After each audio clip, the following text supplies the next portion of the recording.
It takes a while to get to the last free place in America.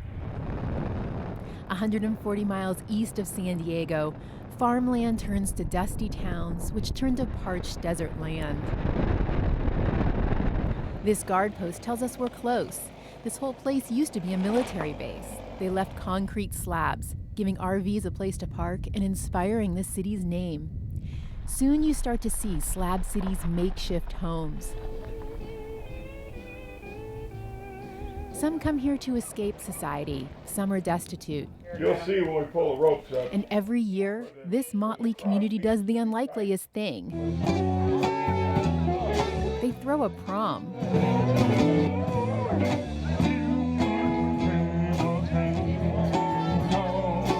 They say they do it because so many of them didn't go to their own prom. It doesn't matter how you got here. We're just very happy that you came. Earlier that day, Bill Ammon is setting up for the big night. Well, it's all trial and error, but He goes by Builder Bill. His wife has been gathering dresses from thrift stores for people to borrow. 16 years ago, Builder Bill was working construction in San Diego. Jobs dried up. Soon he was living out of his van. He calls Slab City the end of the rope. you can retreat and you can retreat and you can retreat, and then there's just one last little knot on the end of the rope. That's Slab City. There might be some Baileys left over there, though. But he says Slab City is also freedom. Freedom from rent or loans, freedom from zoning laws, and freedom from harassment. Slab City, you can just sit down and occupy a spot on the planet without any debt, indebtedness, persecution. Of course, freedom has a price. There's no electricity here, no water, no sewer system. It may be free, but it's also free from garbage pickup. It's just a piece of useless, unwanted, unusable desert. And that's why we've been allowed to be here all these years. All right. The state of California owns this land. No one really knows how much it would cost to clean up the place. There may also be munitions and military waste buried out here. The federal government is looking into that now. The state is open to selling the land, and for the first time, Slab City residents are applying to buy it. I got to thinking, well, if the state's getting ready to unhorse this land, we all depend on this place. And so I took a pretty big alarm and said, hey, we got to do something. You know, I get to sling the mud. Builder Bill helped form a community group. Slab resident Lynn Bright put together the application to buy the land. She says they need to preserve Slab City from outside development. If we do nothing and don't organize, then who's the head that's going to pop up and say, hey, wait a minute, not here? Who's going to do that? Nobody.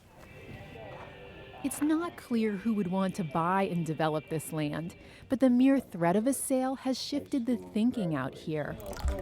By organizing to save Slab City, some are worried they'll lose the thing that has made it a refuge for so many, the freedom. I always stay at the top here just to make sure I have my bearings. Gary Brown came to Slab City 7 years ago. He took a sabbatical from the IT industry. When he tried to re-enter in 2008 at age 56, it was tough. Who wants to hire an old, ugly old man when you can get a kid from Mumbai for 25 bucks? Brown devised a way to live in the desert year-round.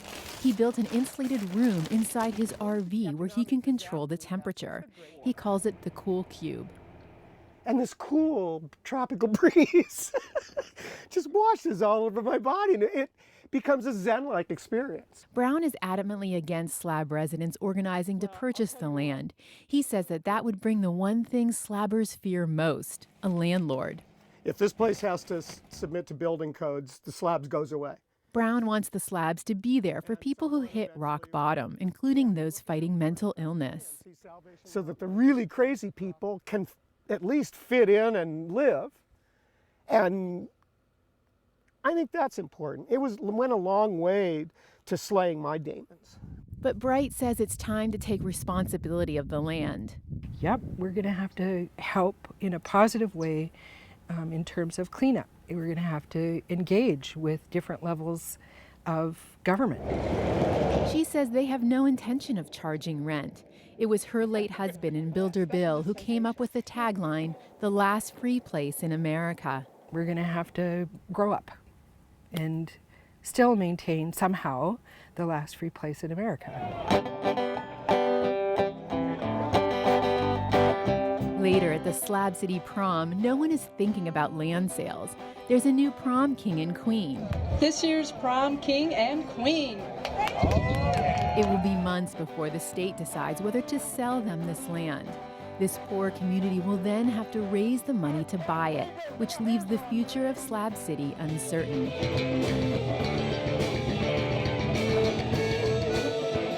But one thing is for certain. At this same time next year, they hope to be here at prom, wearing borrowed dresses, smiling for photos, and dancing under a desert sky. Angela Carone, KPBS News.